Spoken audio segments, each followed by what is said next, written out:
मुजफ्फरपुर जिला के कुढ़नी विधानसभा के कुढ़नी प्रखंड के अंतर्गत चकिया पंचायत से मुखिया उम्मीदवार अमिताभ विक्रम ने अपना नामांकन किया। उन्होंने मीडिया से बताया कि मैं पंचायत को भ्रष्टाचार और दलाल मुक्त बनाऊंगा, यही मेरा लक्ष्य है। हमारे संवाददाता अभय कुमार श्रीवास्तव ने बातचीत की। आइए देखते हैं पूरी रिपोर्ट। त्रिस्तरीय पंचायत चुनाव को लेकर 5वें चरण का नॉमिनेशन जारी है। प्रत्येक प्रत्याशी अपने अपने पंचायत से अपने अपने प्रखंड से नॉमिनेशन कर रहे हैं। इसी संदर्भ में हम आए मुजफ्फरपुर जिला के कुढ़नी विधानसभा अंतर्गत कुढ़नी के चकिया पंचायत में, जहां के वर्तमान मुखिया, उनसे बात करना चाहेंगे अमिताभ विक्रम जी से, और क्या उनका उद्देश्य है, जनता के पास जाते हैं तो किन मुद्दों के साथ जाते हैं, अगर जनता इन्हें मौका देती है तो क्या वो जनता के वादों पर खरे उतरते हैं कि नहीं। आइए इनसे जानना चाहेंगे। पहले अपना पूरा परिचय दीजिए। मेरा नाम अमिताभ विक्रम, मैं मुखिया ग्राम पंचायत राज चकिया प्रखंड कुढ़नी जिला मुजफ्फरपुर। मैं आपसे जानना चाहता हूं कि आज आपने नॉमिनेशन के लिए सारा कार्यक्रम किया, जनता के पास जाते हैं, आपका मुद्दा क्या है? मेरा मुद्दा विक्रम है जी। जनता के पास जिस मुद्दा को लेके जाते हैं उस मेरा मुद्दा विक्रम है जी। मेरी अपनी एक व्यक्तिगत पहचान है जी। पिछले 15 वर्षों से जी मैं जनता के बीच रह रहा हूँ, और सच पूछे तो मुझे जनता को कुछ बताने की ज़रूरत ही नहीं जी। हमारे अंदर क्या अच्छाई है जनता इससे अवगत है, हमारे अंदर क्या कमियां हैं जनता उससे भी अवगत है। इन 5 सालों में आपने अपने चकिया पंचायत के लिए क्या किया? इन 5 सालों में सरकार की जो भी योजनाएं, जैसे मैं आपको बताना चाहूँगा जी, या पंजाब, गुजरात, महाराष्ट्र के तर्ज पर आप बिहार को लेके नहीं चल सकते जी। वहाँ पे पंचायती राज संस्था एक स्वतंत्र संस्था है जी। वहाँ योजना का चयन क्रियान्वयन सब ग्राम सभा के द्वारा होता है। बिहार प्रदेश में बिहार सरकार पंचायती राज व्यवस्था पे हावी है जी। मैं कोई नया मुखिया का उम्मीदवार नहीं जी, जो जनता के बीच जाके ये कहूँ कि भाई मैं आपको नाला बनवा दूंगा, मैं आपको ये बनवा दूंगा, मैं ये कर दूंगा, वो कर दूंगा, वो कर दूंगा जी। मैं पिछले 15 वर्षों से पंचायती राज विभाग से जुड़ा हूँ। 10 वर्ष मैंने मुखिया के रूप में ग्राम पंचायत की सेवा की, 5 साल में प्रतिपक्ष में बैठा, ये मेरा चौथा नामांकन जी। वर्तमान बिहार की जो संवैधानिक व्यवस्था है जी, और जो बिहार का परिवेश है, इसमें मैं जनता से केवल इतना ही कह सकता हूँ कि सरकार की जो भी योजना होगी उसको धरातल पर उतारने की कोशिश करूँगा। और सबसे बड़ी बात यह है कि मेरे व्यवहार में, मेरे सेवा में कोई कमी नहीं आई। As a Vikram, as a एक सामाजिक कार्यकर्ता, एक गांव का लड़का, आपके बीच का लड़का, आपका बेटा, आपका भाई, इस रूप में मैंने जो सेवा दिया है विगत 15 वर्षों से, वो निरंतर जारी रहेगा। जैसे जनरली देखा गया है कि मूलभूत सुविधा होती है, बिजली, आवास, ग्रामीण लोगों का जो वृद्धा पेंशन होता है, विधवा पेंशन, काफ़ी ज़्यादा लोचा होता है इसमें। आपके क्षेत्र में क्या पोजीशन है? मेरे क्षेत्र में पोजीशन क्या है सो आपको मैं बता देता हूँ जी। बिजली की बात करेंगे जी, आज से 3 साल पहले जी मेरे पंचायत के हर घर में बिजली पहुँच चुकी है जी। न वोल्टेज का इशू है जी, और इसके लिए मैं बहुत बहुत प्रशंसा करना चाहूँगा यशस्वी प्रधानमंत्री श्री मोदी जी का जी। उन्होंने गांव-गांव तक बिजली पहुंचाई है जी। हम प्रतिनिधियों ने तो केवल प्रयास किया है कि हमारे यहाँ काम जल्दी हो, सही ढंग से हो, सुचारू ढंग से हो। लगभग सभी सड़क, मेरे पंचायत के सभी सड़क का पक्कीकरण हो चुका था। एक सड़क का पक्कीकरण हो रहा था, बाढ़ के कारण रुक गया है जी। इस बार बाढ़ में कुछ सड़क क्षतिग्रस्त हुई है, तो मैं ये आश्वासन किया, ये मेरा वादा है अपने जनता के लिए कि अगर जीत के आता हूँ तो उनकी भी मरम्मती कराऊंगा।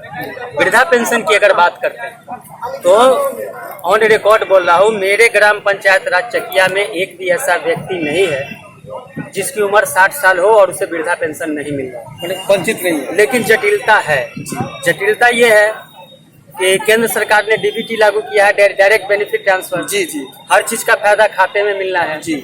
जो गरीब, बहुत निर्धन, निरक्षर तबके के लोग हैं, जो बूढ़े लोग हैं, वो तो उसमें तो अभी शिक्षा का प्रतिशत दर कम है जी। तो उन लोगों को पता नहीं, अगर 3 महीने तक आपने खाते में लेन देन नहीं किया तो ऑलरेडी आपका खाता फ्रीज हो जाता है जी, जिस कारण उनका पेंशन बंद होता है।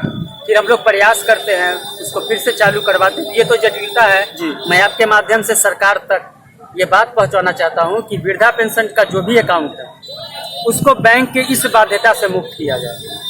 क्योंकि बूढ़े लोग हैं, घर पे रह रहे हैं, रोज रोज बैंक जा ही नहीं सकते, संभव नहीं।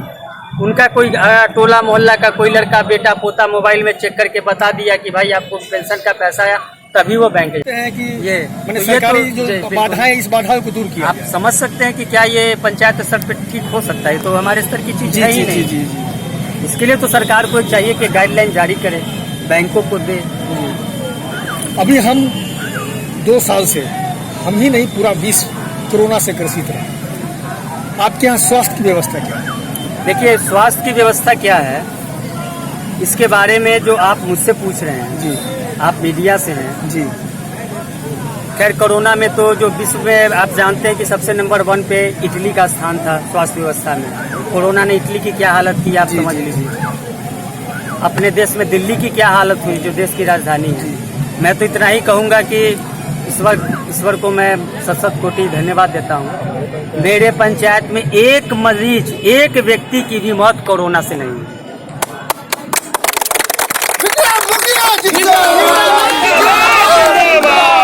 और कोरोना में जो भी जरूरी था, मैंने अपने इन हाथों से अपने पंचायत के हर घर को सैनिटाइजेशन किया। इस हाथ से देख लीजिए, हर घर में मास्क का वितरण हुआ है, साबुन का वितरण हुआ है। सरकार ने जो भी उपलब्ध कराया है, जन जन तक, दरवाजे दरवाजे तक पहुंचाने का कार्य किया। चलिए, ये तो आपको किया और क्या हॉस्पिटल वगैरह की भी स्थापना का विचार रखा है, जहाँ से लोगों को दूसरे जगह, दूसरे दूर शहर में ना जाना पड़े?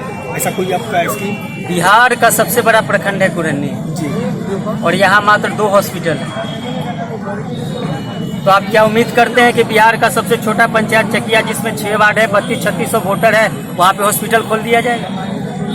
नहीं, आपके माध्यम से जैसे आपके यहाँ लोग हैं, तो तकलीफ ना हो, तो हो सकता है कि आप जनप्रतिनिधि हैं। जनप्रतिनिधि के माध्यम से आप एमएलए से अपना संबंध अच्छा करके सड़क बनवा सकते हैं, एमपी से संबंध अच्छा करके अपना सड़क बनवा सकते हैं, लेकिन आप भली भांति जानते हैं कि हॉस्पिटल स्थापना के लिए तो बिहार सरकार चाहेगी तभी होगा, यहाँ का जो एमएलए चाहेगा तभी होगा, सांसद विधायक के चाहने से होगा। जब तक विधानसभा में, लोकसभा में प्रश्न नहीं उठेगा, ये प्रश्न नहीं उठेगा, जनता की ये मांग नहीं गूंजेगी, तब तक कहाँ संभव है? मैंने कहा ना कि मैं कोई नया उम्मीदवार नहीं हूँ कि कुछ भी चुनाव है भाई कुछ भी बोल के वोट ले लो। जी। मैं जानता हूँ कि पुनः जनता मुझे मौका देने जा रही है। मुझे भली भांति पता है कि एक बार फिर मुझे पंचायत की सेवा करनी है, तो इसलिए मैं कोई झूठा वादा कैसे कर दूँ? कल हो कि अगर जनता मुझसे पूछे कि मुखिया जी आपने तो चुनाव में ऐसा कहा था, तो मैं क्या जवाब दूँ? हमें अपने चरित्र पे दाग नहीं चाहिए, है ना।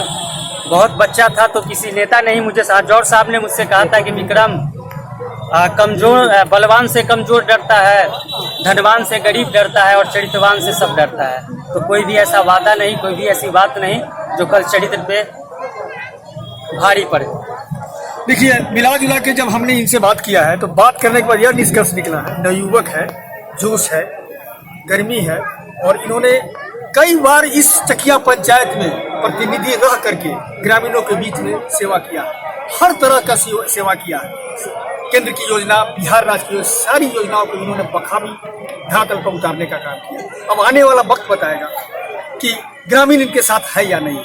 ऐसे देखने में तो काफी लग रहा है कि जन सैलाब इनके साथ है। सहयोगी मृत्युंजय के साथ Abhay Kumar Srivastava, TV1 India news, Muzaffarpur.